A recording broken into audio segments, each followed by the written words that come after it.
This book is about ratings analysis. It's where... Can't see your face. What did you can't see my fucking... Go.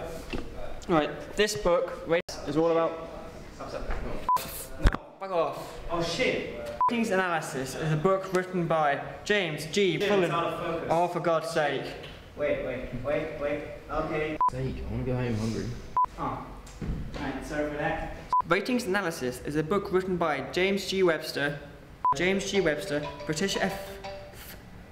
What's in your chair? What? And your mum. Well, why don't you fucking do it then? Seriously. God, James, come back. We were given this book, Ratings Analysis. It covers in great depth many areas of ratings, such as marketing, audience research, programming. What's that? What's that noise?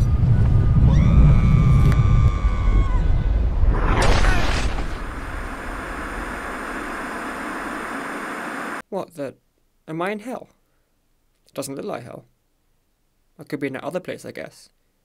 Nah, to hell with it, let's just review this stupid thing. Ratings Analysis is a book for students of mainstream consumable media. You know, the kind that makes money and is therefore evil and corrupt and not as thought-provoking as proper films. We were hoping to make a piece of fiction for our second film, but when you, yes you, David Hilton, landed this sucker in our laps, we had to resort to this bollocks, but I digress. As the title of this book makes painfully understandable, it's all about audience ratings, the history of audience ratings, why we need them, and what they mean. On the surface it seems like a genuine enough excuse for a book, but it didn't take long for me to realise that, really, audience research is basically exactly what it says on the tin. For example, the very first sentence in the book, and when I say very first sentence, I don't mean the preface or the open letter to students, which are apparently not quite important enough to be included in the actual part of the 300-page book. Anyway, the first sentence is, audiences are essential to the operation of mass media.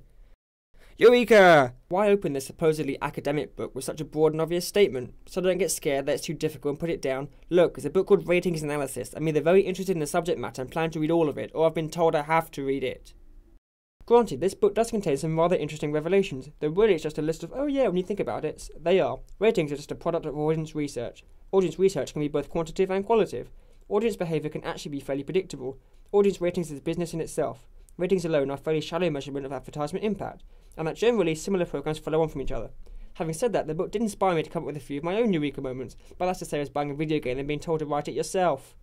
Firstly, I realised why there is so much reality TV on these days. I refuse to give in to peer pressure and label it crap reality TV. It's because person A's favourite genre is sci-fi, person B likes documentary, and person C loves romance.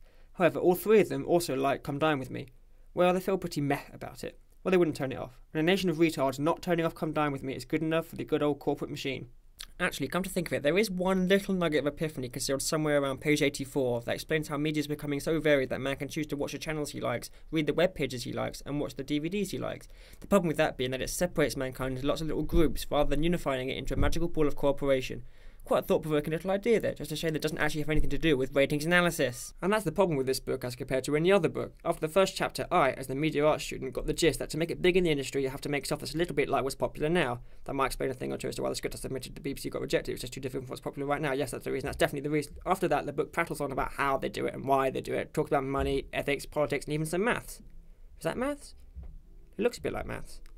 But really, what I'm telling you is that this book is far too broad to be of significant use to me as a budding person in the media, and therefore I'm going to give this book a 5 out of 10. Because although it begins easy enough, everything worth telling is told in the first chapter, and the rest of the book is just a waste of my bloody time.